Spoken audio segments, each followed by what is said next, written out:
Hello les amis, nous sommes le mardi 6 octobre 2020 des nouvelles de l'organisation Bon Sens, www.bonsens.org.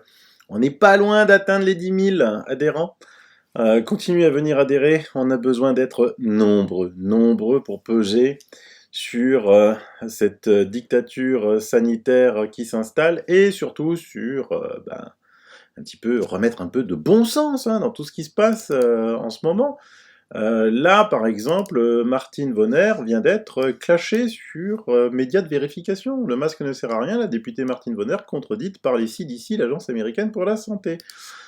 Tout de suite, évidemment, le décodeur Les Mondes, payé par Bill Gates. Le masque ne sert à rien, la députée Martine Vonner contredite par les sources même qu'elle avait citées à l'Assemblée. L'ensemble des Centers for Disease Control, influente agence américaine pour la santé, a confirmé l'utilité des masques, contrairement à ce qu'affirmait la députée du Bas-Rhin.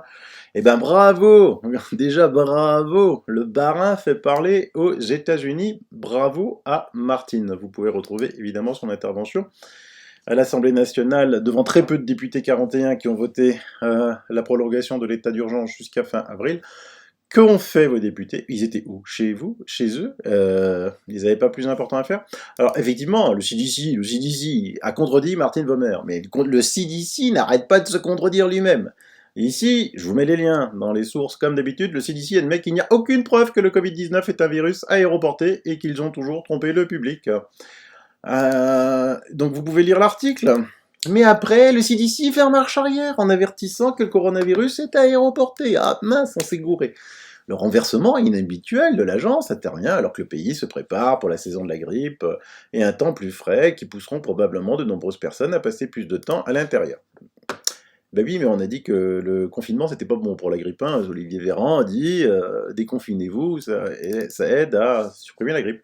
Et donc ce personnage, évidemment, qui vous sentez, qui sent vraiment l'honnêteté, Fauci, dit qu'il n'y a vraiment aucun doute sur le fait que c'est aéroporté. La version publiée tranquillement vendredi avertit que le virus se propage principalement par les aérosols produits lorsqu'une personne infectée tousse, éternue, chante, parle ou respire.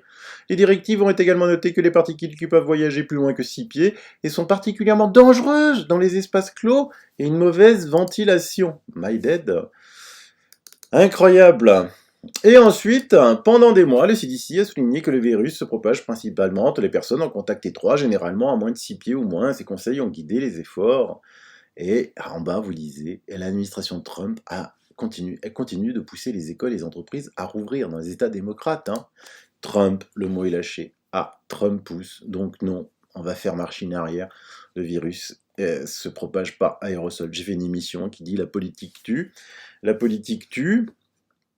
Et donc, ils ont fait machine arrière. Mais alors sur quoi? Parce que le CDC dit, il y a des études. Bah allez, il a dit que...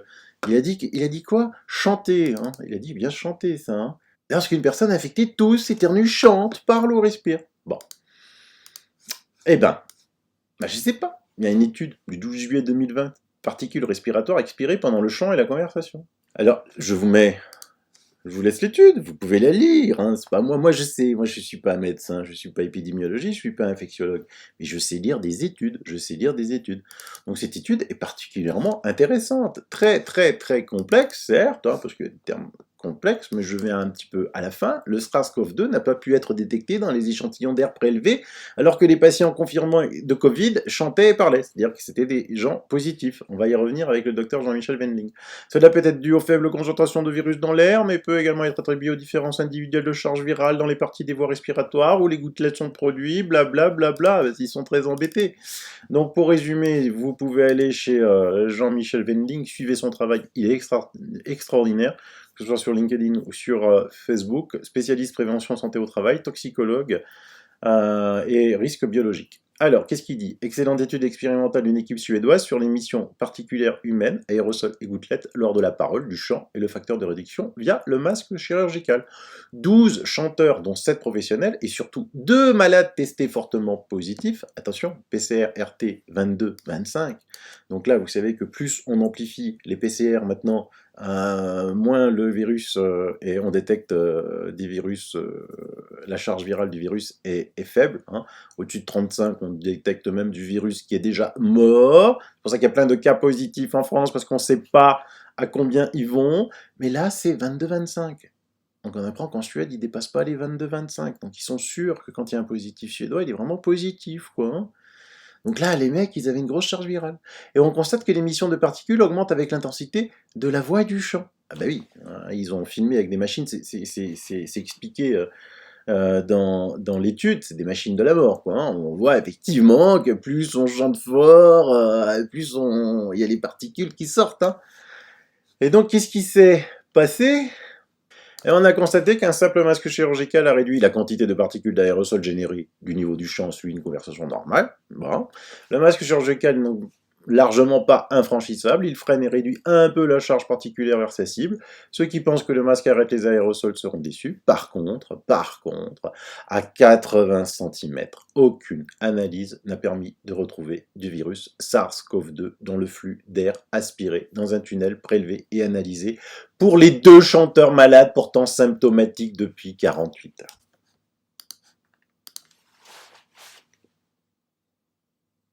Si on n'a pas trouvé de particules du Covid sur 2 chanteurs qui chantaient fort, sans masque, sans rien, hein, évidemment, hein, avec un PCR si réduit, donc une charge virale importante, on n'en a pas retrouvé.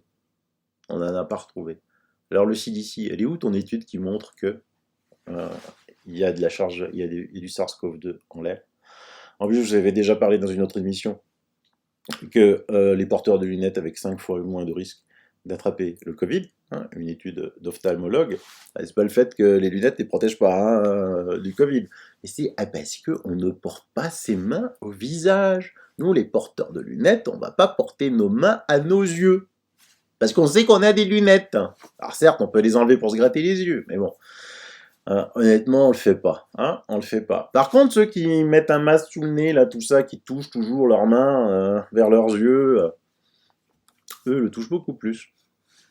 D'accord? Après, vous en voulez encore un peu plus? Bon, je sais pas, je vous l'avais déjà dit. Le CDC, encore, toujours le même CDC, une étude du 5 mai 2020.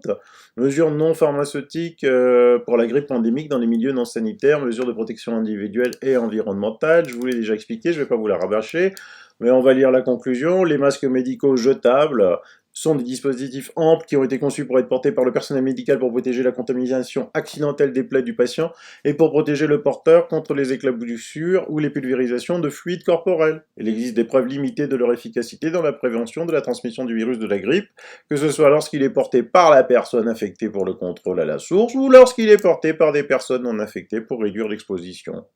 Notre revue systématique n'a trouvé aucun effet significatif des masques faciaux sur la transmission de la grippe confirmée en laboratoire. Masque ou pas masque, vous attrapez le virus de la grippe. Voilà.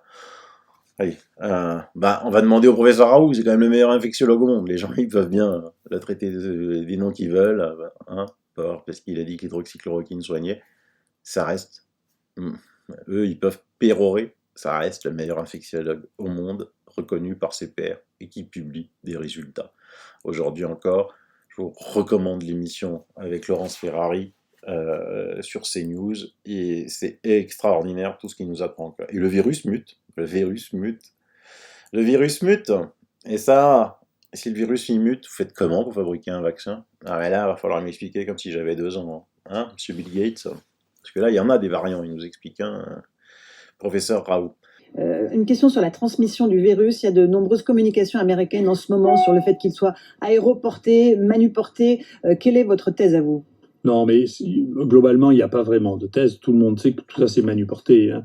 D'ailleurs, essentiellement, c'est manuporté. Il y en a, les gens qui regardent ça, il y en a en réalité dans tout, sur tous les meubles, sur toutes les chaises, sur tout. Et donc, il y en a partout du virus. Le risque d'exposition aéroportée est relativement faible à côté du risque d'infection manuportée. Et d'ailleurs, moi j'ai eu l'occasion de le dire, on a fait ça en Afrique, mais d'autres avaient fait une vraie étude de cette nature-là aussi au Pakistan.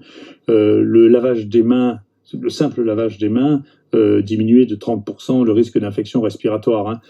Donc encore une fois, si vous observez quelqu'un, vous verrez qui a une infection respiratoire, et encore plus avec cette maladie qui fait peu éternuer et peu tousser. vous verrez qu'en revanche, les gens se mettent les mains sur le nez, ensuite ils mettent les mains sur les meubles et ils touchent toute une série d'objets que vous allez vous-même pouvoir toucher, et ensuite vous mettrez vos mains à la bouche, et que c'est un mode de contamination majeur. Nous, on est absolument convaincus. Moi, c'est ce que je fais. Je me passe 20 à 30 fois par jour les mains à l'alcool. Vous voyez, quelques gouttes d'alcool, et puis ça tue les virus assez facilement qui sont fragiles. Et ça, c'est une mesure qui est extraordinairement importante et qui a probablement aussi des conséquences du coup sur les autres infections respiratoires, mais aussi sur les infections digestives. Donc, je pense que ça, la diminution des contacts manuels qui ne sont pas indispensables, et le passage quand on a touché quelque chose en dehors de chez soi, des mains à l'alcool, joue un rôle qui est très important. Voilà, vous avez entendu? Alors maintenant, le décodeur du monde. J'attends votre article demain de la contradiction. Je me ferai un plaisir de le lire. Allez un petit peu plus au fond au lieu de juste rester superficiel comme vous êtes. On sait que vous êtes financé par Bill Gates et il vous a donné 2,4 millions de dollars l'année dernière, 2,6 millions de dollars. Pourquoi Bill Gates vous donne de l'argent? Vous pouvez répondre à cette question, s'il vous plaît. Vous faites de la recherche scientifique, vous êtes des promoteurs du vaccin. Ah oui, hein, c'est vrai ça. Ah, donc il vous donne des millions de dollars. C'est pas mal, c'est pas mal. Ok, allez, pour rassurer, on va terminer par un homme qui, lui, n'a pas peur. C'est pas un couard, c'est le président Trump qui est revenu.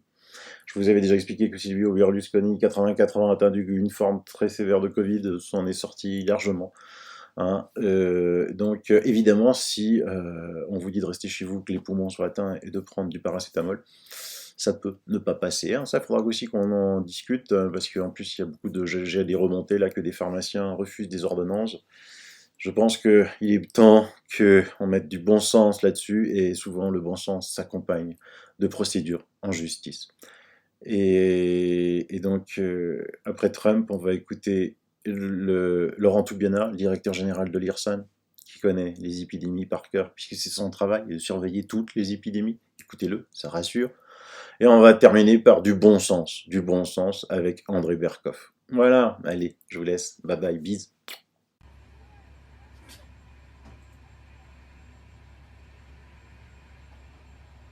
Question, moi j'en sais rien, mais s'il n'y a pas de mesure prise, est-ce que ça veut dire que le virus ne va pas davantage circuler et toucher davantage de personnes, et on va revenir un peu à ce niveau? Écoutez, des personnes plus fragiles. Il ne vous a pas échappé que, d'abord je rappelle encore une fois, puisque je l'ai dit tout à l'heure, une épidémie, ce sont des gens gravement malades et des gens qui meurent. D'accord ? C'est ça une épidémie. Il existe des épidémies de rhume, si vous voulez, mais on n'en parle pas, je ne sais pas pourquoi. On n'en parle pas parce que finalement, en tout cas, on n'arrête pas l'économie pour ça. Ouais. On meurt du rhume ? Non, on ne meurt pas du rhume. Oui. Donc c'est pour ça qu'on n'en parle pas beaucoup, parce que ça ne fait pas grand-chose. Donc occupons-nous de ça. C'est ça l'indicateur principal. Ce truc-là, si vous voulez,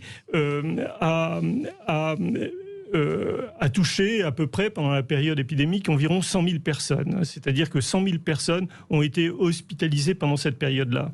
Mais ça ne veut pas dire que tous les autres, tous ceux qui avaient moins de 65 ans, n'ont pas été exposés au virus et n'ont pas fait une forme soit bénigne, soit pas du tout de forme. Et finalement, ces gens qui ont été exposés au virus et qui ont lutté contre le virus forment quelque part une sorte de barrière immunitaire, ce qu'on appelle l'immunité grégaire ou l'immunité collective. L'immunité collective, c'est ça, oui. Et si vous voulez, il y a une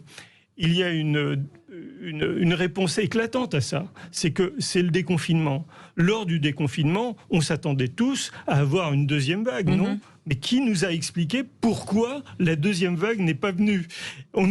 Des épidémiologistes nous avaient prévu 650 000 morts avec masque et mesures barrières.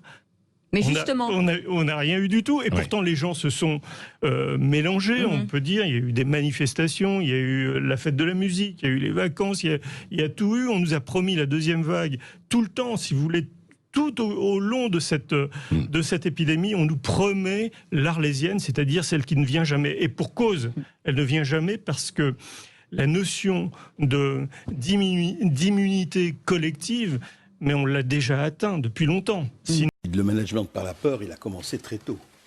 D'abord, qu'est-ce qu'il y a eu comme cas comptabilisé Covid et qui n'était pas que Covid, c'est le moins que l'on puisse dire. Il y avait beaucoup de comorbidités, que ce soit cancer, maladies cardiovasculaires, etc., qui ont été comptabilisées comme Covid. Première chose. Deuxièmement, il y a eu le problème qui est que on nous a serinés.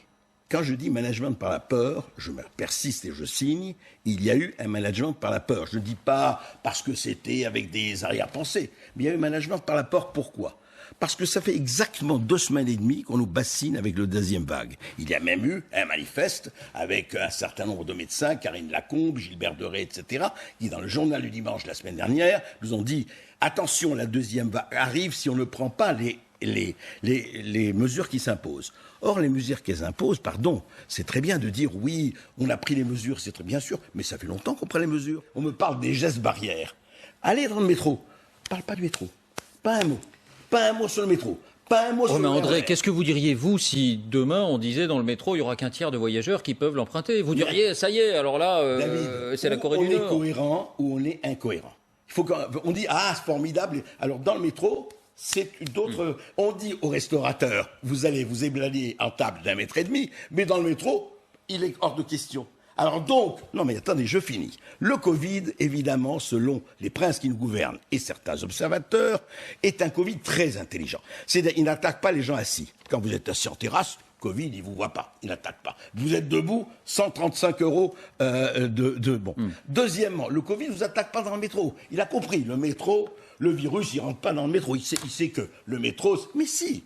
Mais le métro, c'est vital, André. Ah, mais alors les transports en commun, c'est vital. Mais David. Pour la vie d'une cité, David, pour la vie d'un pays. Où cette histoire existe, et tout est vital, où cette histoire n'existe pas, et il faut corriger le...